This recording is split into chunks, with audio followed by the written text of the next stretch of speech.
Hey nerdy knitters, Tanya here. Welcome to another episode of the Nerdy Knitting Podcast. Get your favorite beverage to sip on and your knitting, and let's settle in for a good chat.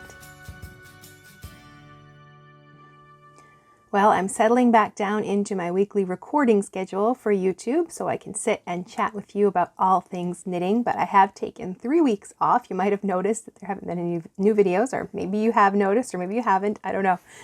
But we're back now, and I had a nice little vacation. We didn't go anywhere. We stayed home, but we went on some walks and watched lots of movies and TV and did go to a few events. We went to some Highland games. There's one in Glengarry, Ontario that we spent a day there. My husband and I, we met some friends there and had lots of fun. I'd never been to a Highland Games event before, and it was really, really great. I was hoping there would be some yarn. You never know, but there wasn't any yarn. There's lots of other Scottish and Highland related things, and lots of men in kilts and lots of sporting events. It was really, really fun. We also went to a fiber festival here in Quebec, the Twist Fiber Festival. I actually didn't buy any yarn. I did meet with some Canadian yarn dyers and talked about some possible collaboration, so you'll see some of those yarns coming up in the next few months. I did buy a little Notions pouch.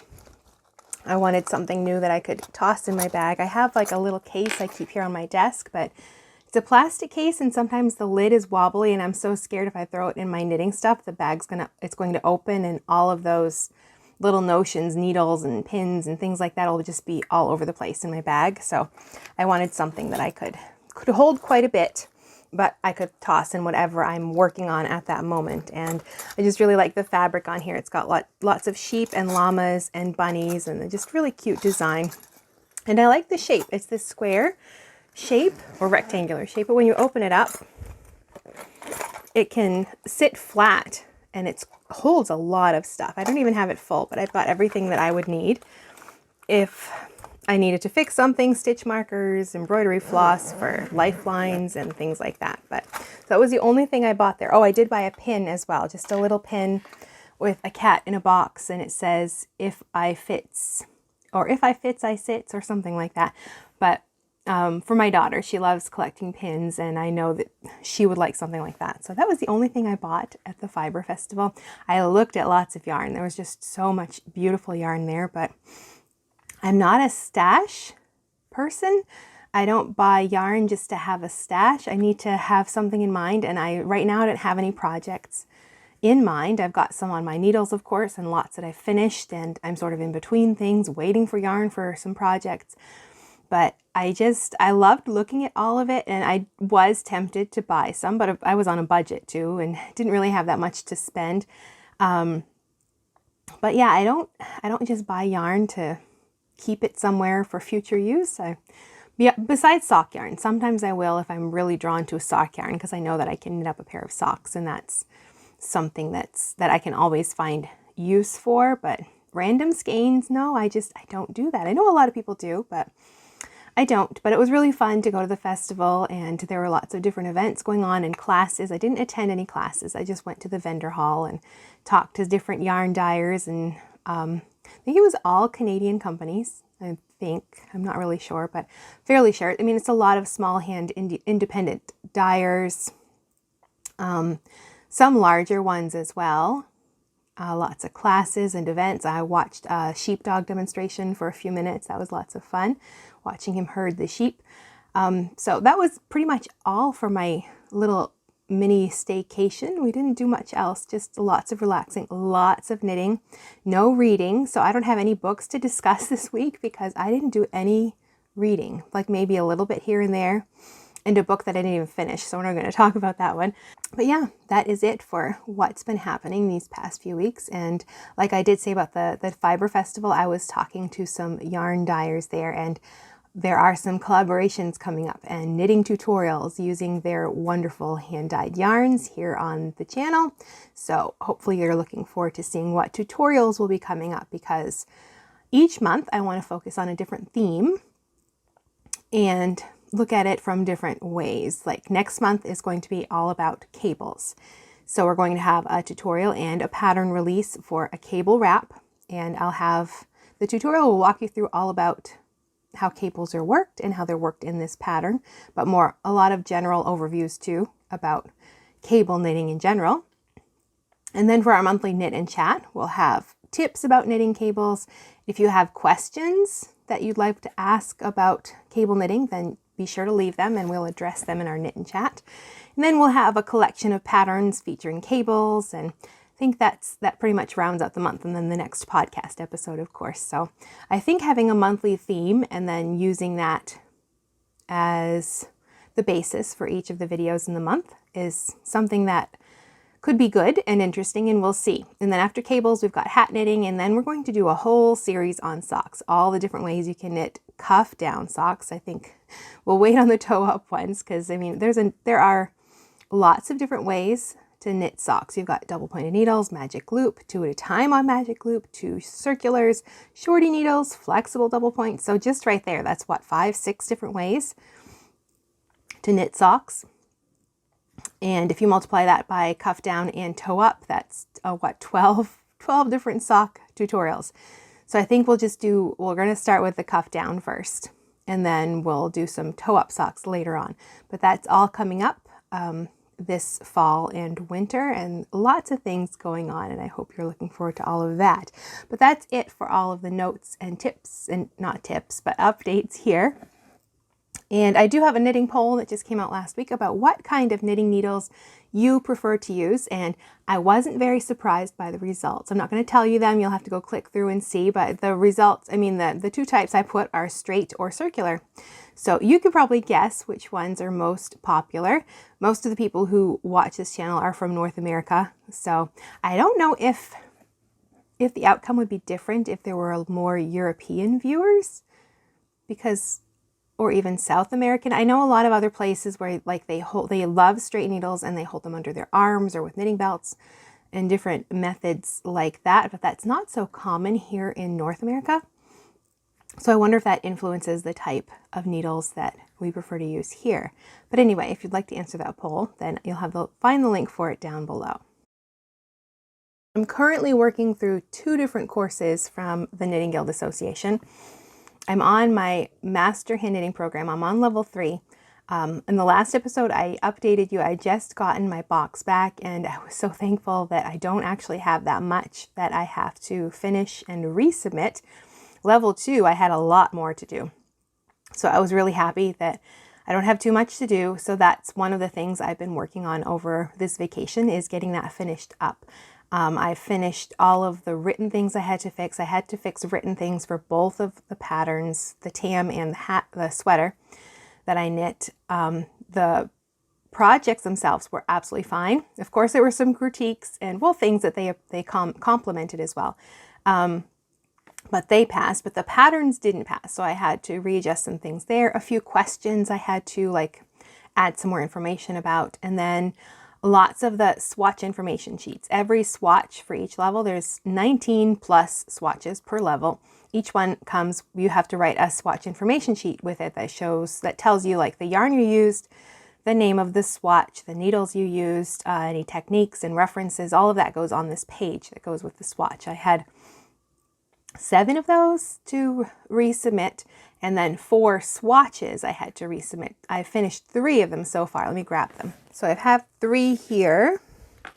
The one was the very first one, the tubular cast on and bind off. It's not going to show up very well because the white sort of blows out with the light here.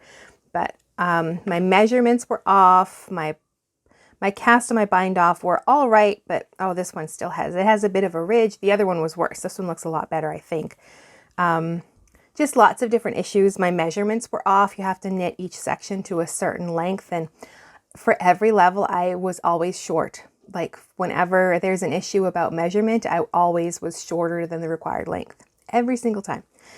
But that's all redone. I think it looks good. And then swatch number 3 was, I think, twisted decreases. My decreases were fine. My cast on was fine. It was my bind off. Each of the first few swatches, I don't remember, maybe the first 6, you sort of show off your skills. You have to use a different cast on and a different bind off for each one. You can't use the long tail cast on or the basic bind off, and none of the swatches can match each other. Like I couldn't use the cable cast on for more than one swatch. So you're really, the level 3 is all about showing off different skills. So I had done this one, I think swatch 3 was the cable cast on and the sewn bind off, I think, and my bind off was not great. So I didn't have to redo the whole swatch. I just had to do enough to redo my bind off. So that wasn't too difficult. And I had to rewrite some instructions for that because that's part of the process is writing clear instructions that somebody else could follow. So I could write out instructions for one of these cast on or bind off methods, and another knitter should be able to, with their own yarn and needles, follow the instructions without photos, just written instructions. They should be able to follow them and produce that same technique. So that's actually not easy. I think that's why I like YouTube, because when words fail me, I can demonstrate it. But with written instructions, you have to just think of ways to say things so it's very clear. So that's a skill all by itself, I think. And then my third swatch is another one. My measurements were off. It's a central double decrease where you slip 2 stitches, knit 1, and then pass the 2 over so you get that center stitch on the top. That was fine, but my swatch itself, the fabric was not great. I had a lot of gutters and uneven tension. My cast on was okay. My measurements were off again, and my bind off wasn't great. It was really messy. So I switched to a different bind off. I did a decrease bind off, which I'd never done before. Very simple to do though. You just knit 2 stitches, the first 2 together through the back loop, and then for the stitch that's remaining on your right needle, you just slip it back to the left needle, knitwise, and then you just repeat. You knit the next 2 through the back loop, slip it back, knit 2 together. So it produces like a nice firm edge. I wouldn't say it's like super tight, but if you've got like an edge that's flaring out, like I'm working on, I finished a cable wrap, I bound it off and everything, but I was concerned that the edge would flare out because when you knit with cables, it sort of pulls the fabric in, except on the bind off and cast on edge, it can sort of push and flare out. They call cable flare. So this kind of bind off would be really useful for that. It would reduce some of the flare you could get from cable stitches. So that's all redone. The only thing I have left to do is my Intarsia swatch, and that one I was waiting till the last minute to do. There is a deadline after you get your box back. They want you to resubmit your things within 4 months, basically, so you're not just hanging on to it forever. So I've only been a month or so maybe a month and a half. So I'm well within my deadline, but I'd like to get it done and out the door. So it can just be not here and not on my mind. So I just have my Intarsia swatch. I've got my yarn right here beside me because that's what I'm going to work on this afternoon. The original pattern I used, I created, like, you have to make your own chart. So I had this butterfly motif and you have to use 4 colors. So I had the background color and then 3 colors for the butterfly. And I think I made it more difficult than it needed to be. In some rows I had like, I think 9 different color changes, which is a lot for like, I think it's like 30 stitches wide. It's not a big swatch. So I've really simplified the whole design this time, just 3 shapes, because they just want to make sure that you have good tension on all the different possible angles that Intarsia can take, like curves and diagonals and straight lines and all of that. So I just took like a triangle, a circle, or a heart, half a heart, and a rectangle, and just sort of laid them on top of each other. So all of those angles are present, and I don't have more than like 3 color changes in a row, because that's where I really messed up on the swatch. Is I had like sections where I didn't cross my yarns properly, so I had holes or just uneven tension. My tails weren't woven in very well, and if you've ever seen Intarsia or knit Intarsia, you know there are a lot of tails to weave in, because every little section of color has its own little ball of yarn. You're not stranding colors, you're twisting them at the color changes. It's a very interesting technique. I'm not totally in love with it, but I like the effect. Like, I love animal print sweaters, and most of them are done. A lot of them are done, not all. But with Intarsia, and I'd like to do an animal print sweater, and I know that probably Intarsia will be the best way to do it.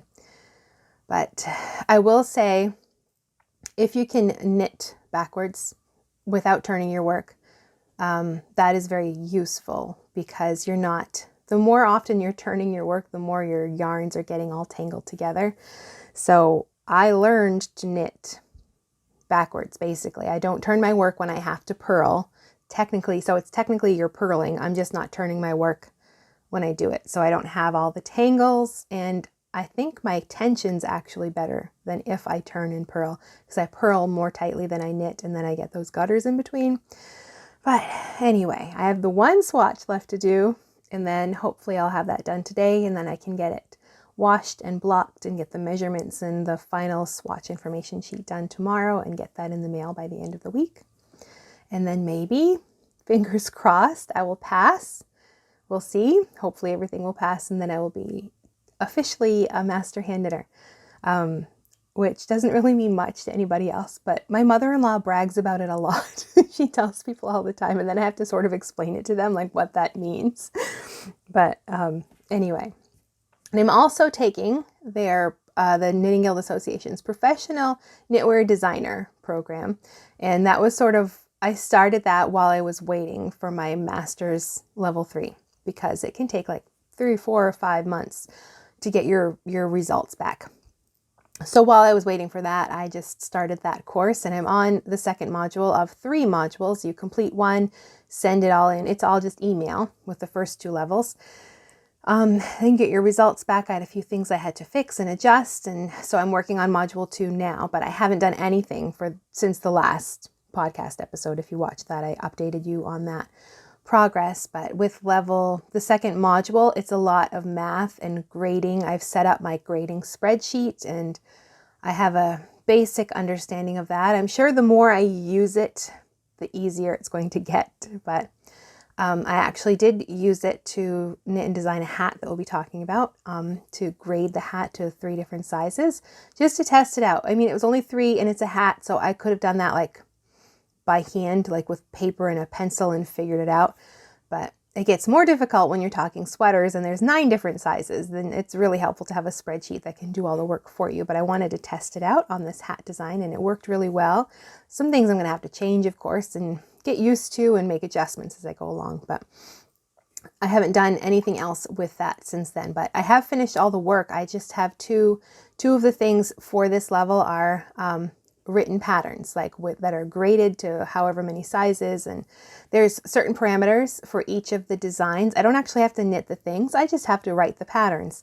So that will be kind of interesting. So I could sort of just make up my own swatch math, say 20 stitches and 30 rows to 4 inches or whatever, and then use that as my basis for this potential pattern anyway. But yes, I don't have to actually swatch or knit or anything. I just have to write patterns. So that's really interesting to think about. But I guess, some designers do that. I know maybe a lot of the bigger yarn companies do that. One person will write the pattern and they don't knit it. Somebody else will knit it. But I'm not used to that. So this will be more of a learning experience as well. But that's all the updates for the programs that I'm working on right now. Now, before we get to what I've been knitting, I just want to talk about this month's knitting podcast sponsor, Jimmy Bean's Wool, and their Craftvent Calendar. If you've never done an advent calendar or anything like that, usually it's a certain number of days over the holiday season, with skeins of yarn and a project, maybe some notions or anything, small things like that. Well, Jimmy Bean's Wool has done, I don't know how many years they've done their Craftvent calendar. I have to remember the name. But they have a new one coming out this year, and it's on sale right now until I think September 5th, maybe. And there are knit and crochet. I think it's one box, but each of the items, you have your choice of knitting it or crocheting it. There's a pattern for each. I'm not quite sure about that part, but it's 19 tiny trimming ornaments. I'll put a picture up here so you can see what some of them look like. They've all been designed by Amy Gunderson. And when they're finished, you can hang them each individually on your Christmas tree or turn them into like a little holiday garland. Now it comes with over 1,000 yards of fingering weight yarn from Madeline Tosh. They're Tosh Merino Light, Twist Light, TML plus Tweed, and Impression. Also includes notions and needles and hooks, everything you need to finish these 19 little adorable sweaters and socks and Christmassy things. And it comes in 3 different colorways. There's Home for the Holidays, which I think was a lot of like blue and gray and a red in there. A December to Remember, and Gingerbread. I think December to Remember was like a lot of green and red, and then the Gingerbread was shades of brown and red. They all have red, but then paired with other colors. So 3 different colorways. There are limited quantities, so I'll put a link down below if you want to check out the Jimmy Beans Wool Craftvent Calendar. Now the first thing officially off my needles is my daughter's cardigan. I'd been waiting to do the buttons and the pockets, but now everything is finished. You can see a pocket right there. The other one's over here. This one has a little bit of a droop to it. I'm not quite sure why. You can see it there. There we go. But it is 100% acrylic yarn, so I might give it just a little bit of steam to see if I can make sure it's gonna stay nice and flat. But it's complete now. The buttons are on, the pockets are on. It is all finished. So this uses Knit Picks Brava. They're sport weight 100% acrylic yarn. Nice yarn, very soft, very warm, and was easy to work with. Just great yarn. I really liked it. I think everything came out really well on this. The pattern I used was from Amy Herzog's Ultimate Sweater Book, up on the shelf behind me somewhere. She has like basic patterns for all the different basic sweater constructions, and I used one of those.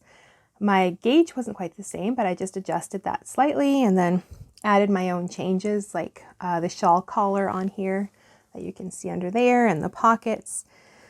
So this is officially complete, and I can hand it off to my daughter. So she's got plenty of time before she really needs it, since it's still a little bit warm here. It's August, and well, it's rainy and chilly today, and yeah, the weather's starting to turn cooler, but it's still not quite cool enough for a sport weight cardigan. But that is officially off the needles. The next thing off my needles is this hat. Oh, so soft. It's Malabrigo Mecha. It's their bulky single ply yarn. Superwash, yeah, superwash merino. It has like a basic mistake stitch rib, and then this slip stitch pattern. Slip stitch cable, I don't know. There is sort of a cable involved in it, but it is slipping stitches, just a basic crown decrease. This hat pattern will be coming out in October, and there will be a video tutorial walking you through everything from casting on to binding off. So if you're a new-ish knitter and you haven't knit a hat before, this one would be perfectly fine. The pattern on there is not very difficult. It has a chart and written instructions. I think written instructions. I'll have to check. I know because I use the chart most of the time, but I will include written instructions for it. So their yarn is always so soft. I really like Malabrigo yarn, and I love their variegated colorways. I think slip stitch patterns are a great way to highlight the colors that you find in variegated yarn. So that will be coming out in October, and that's officially off the needles, all washed and blocked and ready to go. And these fingerless mitts are now off my to-do list as well. They haven't been washed yet. They need a nice good soak to even things out a bit, but the convertible top is on both of them, and I recorded that. So we'll have to do, we're going to do a tutorial about that, how you can take a basic fingerless mitt pattern, any stitch count, and how you can add a convertible top. Because it's really not very hard. It's pretty simple. And you can add them to any fingerless mitts, I would think, as long as it's got just a basic, basic fingerless mitt. But yes, you can take your own favorite fingerless mitt pattern and turn it into gloves. Now, I didn't add any buttons to these because I think they stay pretty well just like that. But after my father-in-law wears them, I'll find out if he wants me to put like a little button on there to pin it down. But those are done. Oh, it's very warm, nice and woolly. It's Jamieson and Smith, their 2-ply jumper weight, which is really great for color work, obviously, but they make for nice warm gloves as well, and not very thick, but very warm. Just wearing that, my hand's starting to, I can feel the warmth. It's getting very warm. Not sweaty, but it's warm. So those are all finished except for a good wash, and then I will probably wait. I'd like to wait and give him to him in his Christmas stocking, but I live in Canada and it's probably going to snow before then, and I want him to have them for shoveling and outdoor things. So he'll probably get them before then. I have one more thing that is off my needles. It wasn't even on my needles in the last episode. I've done the whole thing in between episodes. This uses Forge by Hudson and West in Barn Red. This really pretty reddish brown, like a barn, an old barn that you'd see color. Now it is a 70% merino, 30% Corriedale, both of them grown and milled and everything in the US. I really like on their label, they tell you like it was sourced in the US, it was spun in Wyoming, and then it was dyed in North Carolina. So it's really neat to know where the yarn came from and where it was taken care of and all that. It's a really hard wearing yarn, not scratchy, but very sturdy. So I use this to knit a cable wrap. This pattern will be coming out next month, and we'll have a full tutorial for new cable knitters. It's a lot of cables, but actually, well, one cable for the main fabric right in the middle, and then a braid cable on either side. And then there is like a bit of mistake stitch rib and a slip stitch edge over on the sides. But it's off my needles and just rolled up. It's been sitting in a project bag for the last week. But I need to give it a nice good soak and a block. But it sort of a wrap scarf. I don't know. It's sort of a very wide scarf, I would say, and quite long, but it will have two different sizes. It'll have this wrap size and then more of a narrower, shorter scarf as well. But their yarn is really nice. It's not super soft. I wouldn't say it's not like a merino, but it feels good and it feels really squishy and warm. Like it just has a good bounce to it. But it's a plied yarn. It's got a nice tight twist. So it's great for cables. And if you ever look on their website, you'll see a lot of their patterns are cables, and for good reason, because they look lovely with this yarn. So anything textured or cables, you like a nice high twist plied, 3-ply, I'm not sure I think it's 3. But that high twist gives you really nice stitch definition. And that was important for a cable pattern. So it has sort of this all over cable motif in the middle, and then braid cables on the side, but it looks, I don't know, does it look difficult? It's not. You've got your cable rows, and then you've got like just 3 rows where you're knitting and purling, and then another cable row, and 3 more rows of knitting and purling, another cable row. So it's not like you're doing cables all the time. And in between, it's like, if it's a knit stitch, you knit it. If it's a purl stitch, you purl it. Except for the edging, the mistake stitch rib, you do have to pay attention to get that. Now, I like the way the mistake stitch rib looks like right here. You get that one prominent stitch, stockinette stitch down the side right there. And I just think it came out nice, but their yarn is really lovely. So pattern coming out next month. It's pretty much written. I just need to get this washed and blocked and go take pictures, but it's been a little too warm to like wrap up in a big wool wrap and take pictures.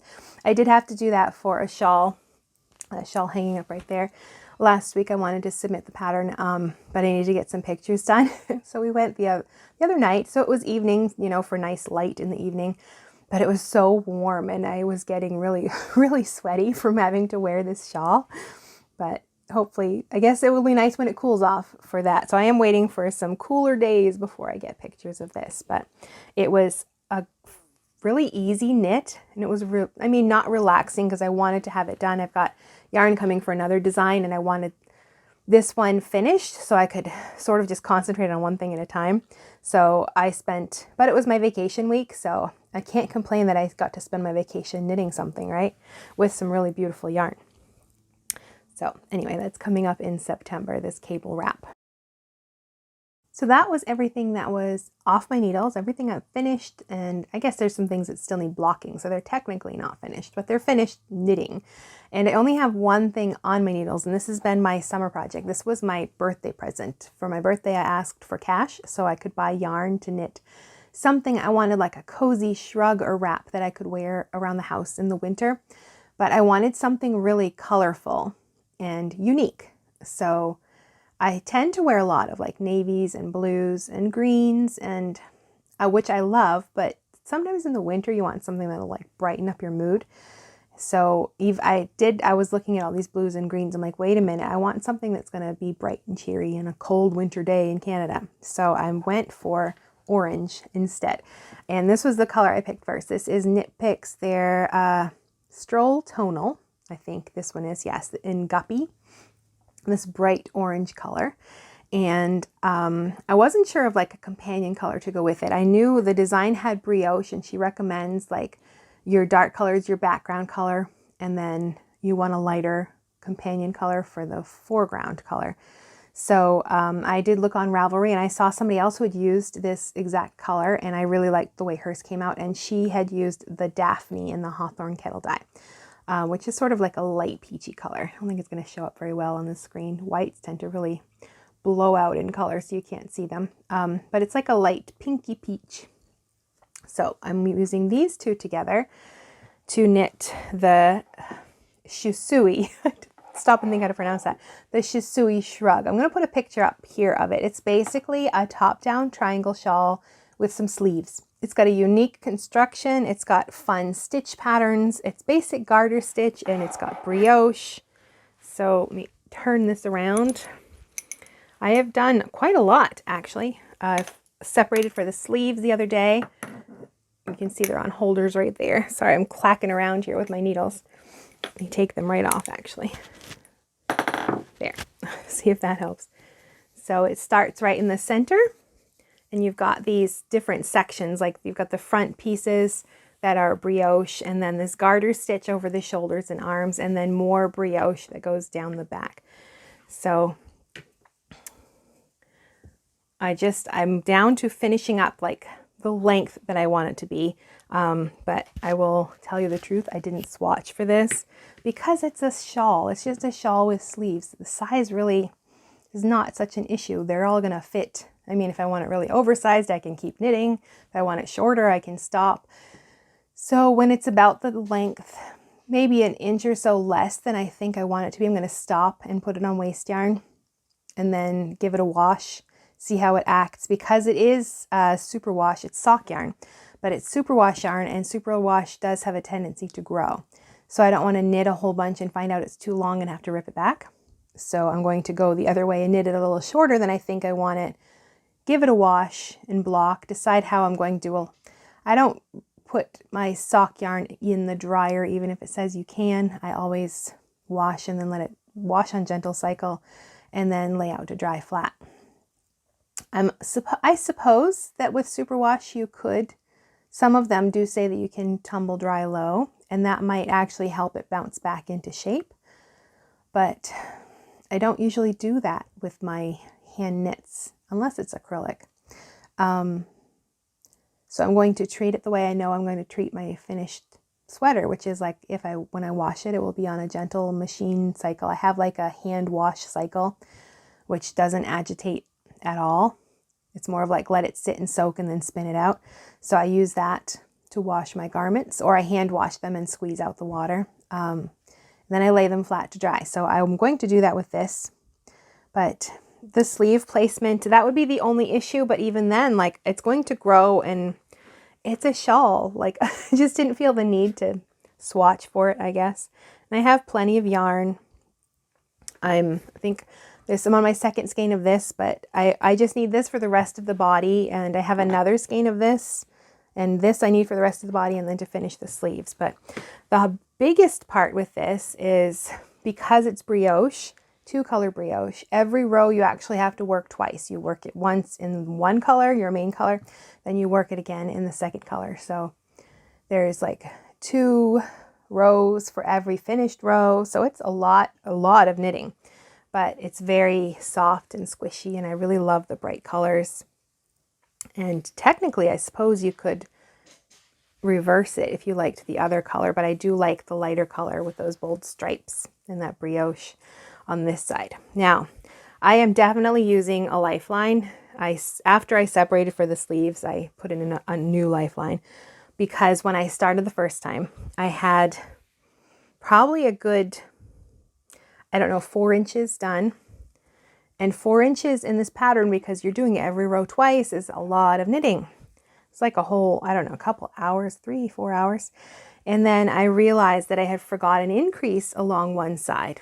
And you're increasing along this edge here. And I'm thinking maybe it's not noticeable. Maybe it's not noticeable. So I just pulled it out and I looked at it and I'm like, oh, can I just, ignore it and keep going? And then I'm like, I'm going to ask my daughter because she has that critical artist's eye. I didn't even finish asking the question. She's like, that's a mistake.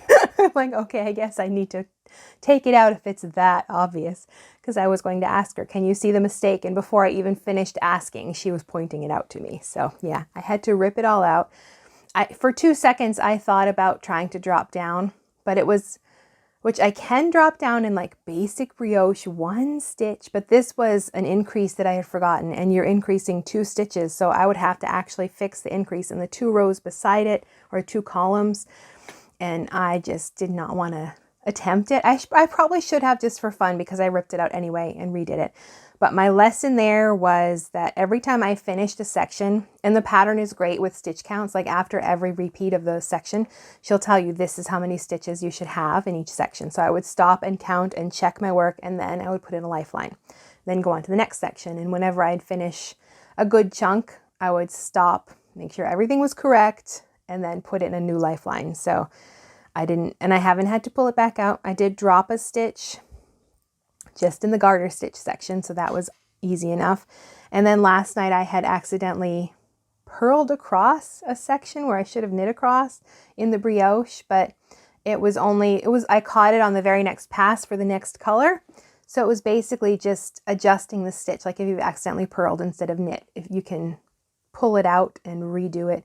And you can do that in brioche too. You just have to remember that there's 2 strands of yarn instead of 1. But that really comes down to, even for brioche, if you understand basic stitch patterns, how to read and fix those basic knit and purls, leveling that up to brioche isn't such a hard thing. But if you can't read your knitting and can't fix those, then you're not going to be able to fix it in brioche. But I have a course out now that covers all of those basic fixes.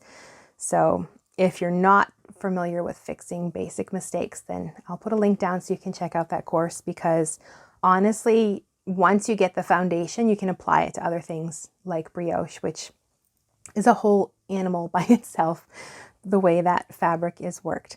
But I'm really liking this pattern. It's by Susanne Sommer. I'll put a link down below, picture here so you can see what it looks like. But it's a really great design. I don't know if I would call it, like, if it's your first brioche project, but I've never done actually a whole project in brioche, but I've done swatches. I attended a class. I know how it works. So I wasn't that intimidated by it, but you could definitely, if you're familiar with top-down shawl knitting, it's basically a top-down shawl, like a big triangle shawl, but with like 5 sections instead of just 2. But that is... It's just the brioche, if you've never done brioche. But what you could do, if this is a pattern that looks interesting to you, is get it and then just practice basic brioche on like a little swatch with some of the yarn, or even bigger yarn. I wouldn't practice it on fingering weight yarn, maybe just like worsted weight, just to get an idea of how the 2 colors work together. But it's not difficult. You are knitting and then you're slipping a stitch because it looks like a rib. You're knitting 1 stitch together with the yarn over that you put on the previous row, and then you're slipping the stitch you're not working, and you're putting a yarn over around it, which is just called like I can't remember what it's called. Everybody has their own way of notating it, I guess, in their pattern, but you're basically creating yarn over that's going to sit with that slip stitch. So when you work with the next color, and you're working that stitch, you're going to knit it or purl it together with that yarn over. And that gives you that reversible color fabric where it's basically a rib. It's just knit and purl. But you're adding that second color in and you're slipping those stitches, and that gives you, it takes more yarn because you've got the 2 yarns going on and all of that. But it's really a fun pattern, and I'm looking forward to, usually I'm a process knitter. I like the process, and I usually like to learn something, and that was part of this as well. I'd never actually finished a whole brioche project before, so I wanted to do that. But for once, it's the product I want. It's usually the process for me, But this time it's the product. I really want the finished sweater that I can wear in the winter. But I really like the colors. It's going to really be bright and cheery in the winter. But yeah, usually it's the process I like. I want to learn something or tackle something new. But this one is sort of both. Anyway, so it's a really fun knit. I really like this. And that is everything that is on my needles. I do have some upcoming projects. I'm still waiting on some yarn. I have a new sweater that I'm designing for Cast On magazine. It will be coming out in the next issue. But hopefully at the next podcast, I'll have a sweater to show you, or pretty much done sweater, because I have to mail it in for photographs and all of that. And where I live in Canada, I like to give it at least 2 weeks to make sure it gets there on time. There's usually a deadline involved. So fingers crossed that yarn will come soon so I can get started on that sweater design. But I did have another thing that I bought. It's sort of my reward for finishing the master's program. So I haven't touched it yet. Got a few books from the library to figure out how to use a drop spindle. I wanted to give it a try just to see what it's like to spin fiber. So I got this kit from a yarn store around near me. It was the drop spindle and some roving. Is that what it's called? I can't remember. After the fiber has been all washed and carded and combed and whatever else they do, it's all ready to be spun into yarn. So I have 100 grams. I don't even remember now. Of this light fluffy stuff in this drop spindle just to give it a try, but I'm not allowed to touch it until I send off my master program. So that Intarsia swatch has to be done before I can touch this. I just thought it would be interesting to try. Even if I don't end up really loving it, at least it will give me some idea of how yarn is structured more than just the hypothetical I understand from reading different books or handling yarn. I can actually see the process of how it's spun. So I'm going to give that a try, but not quite yet. And no, we're not going to turn into a spinning channel. It's going to be knitting channel, but I like the different fiber arts. That was another thing actually I almost bought at the Fiber Festival, was a needle felting kit. They had some to make like little felted animals and then also felted pictures, and I liked both of them. So I wouldn't mind giving that a try too, just sort of another fiber related craft anyway. So that is something that's on my shelf. So can't say I haven't bought anything this month. I did buy this. And speaking of new designs, I have 2 new designs that are currently available. A lace scarf with this cute little ruffle. I like ruffles, what can I say? And this leafy lace motif.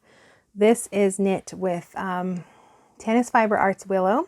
It's a linen and silk yarn, so it's like a summer scarf, very just light and airy. This is available in Cast On magazine, so if you're a member there, you can get access to the magazine and the pattern is published there. If you're not a member, that's the only way to get the pattern, and I think it's definitely worth it. I think it's like $25 or $35 a year, but that gives you access to the magazine digitally and all of the archives. And when I'm researching something new, that's usually the first place I go and read articles, is on the Knitting Guild Association website, because they usually have lots of information. And then all of the articles also have references with other resources, and sometimes it's resources I already have on my bookshelf, so I can just go grab them as well. And it's a great magazine, and of course it's got patterns too. And this one is published in there. And another one that I just had published in the latest issue of Interweave Knits, their fall 2022, is the Pice Coast Tam. I'll put a link down below for that. You don't have to buy the whole magazine, the pattern itself. The individual patterns also available. But I was really surprised. I got an early copy of the magazine, like a digital edition, and I hadn't opened it. It was like an email I'd gotten, and I knew it was there.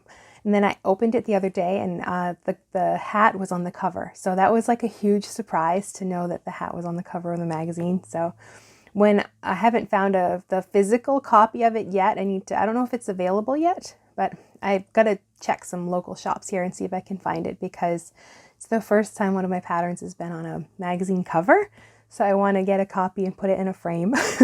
So I had a few people messaged me about that too, that one of the woman who's in charge of the Knitwear Design course of the Knitting Guild Association, she emailed to congratulate me.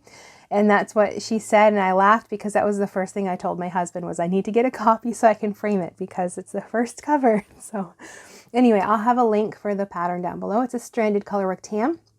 It's actually the tam that I submitted for my master hand knitting program. The same tam, just different yarn, because Interweave wants you to use specific yarns, and it was Harrisville yarns, which are really lovely muted colors. I really liked working with their yarn, but I don't have the hat here to show you. Well, I have my master's copy, but not the copy from the magazine, but I'll put a picture up here. So if that pattern looks interesting to you, you can find the link for it down below. And of course, we cannot finish an episode without talking about a book. And I have a new book to share. This one I just got. A lot of the time, what I share are books I get from my local library because I have a lot on my shelf too, but I like to show lots of different things. But I have a copy of this one because I'm going to be reviewing this one. So I got a copy to review. Now this is Nora Gaughan's Knit, Fold, Pleat, Repeat. And it is a pattern book. I would say it's full of patterns. You know, sometimes, I mean, different knitting books are for different things. Some are stitch dictionaries, some are for patterns, some are for techniques, like the Vogue Knitting Tech, that's all techniques. But this one is a pattern book, but a pattern book plus designing, I guess. Let me show you what I mean. Okay, first off, she has it divided up into sections, or chapters, I should say, and like square up. It's garments and accessories made from squares and rectangles, and then repetitive stitch work in this one, multiple squares folded into different shapes, the addition of shaping to refine folds and tucks and insertions. So every section has a different focus. So here in the square up section, she takes just squares and rectangles, no shaping, and then shows you unique ways to use them. Like this simple square right here. It's with the addition of a simple slit is turned into a kerchief, and it's a pattern. It's got all of the pattern information that you need. And there's other kerchiefs. And then we have a garment that is made completely out of rectangles, the front, the back, and the two sleeves. It has this textured pattern on it as well, but there's no shaping, nothing going on within the pattern. So you're still using basic squares and rectangles to create this garment. And then in each section, she has these pages, which I love, about designing your own.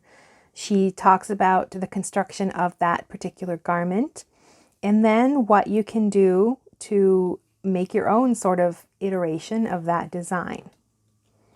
And this happens throughout this book. A lot of these patterns have these design your own sections, which I think really makes the book level up quite a bit beyond just having patterns and unique patterns really, but this section about how you can really create your own design as well. And this one is another from this section. I really like this cowl.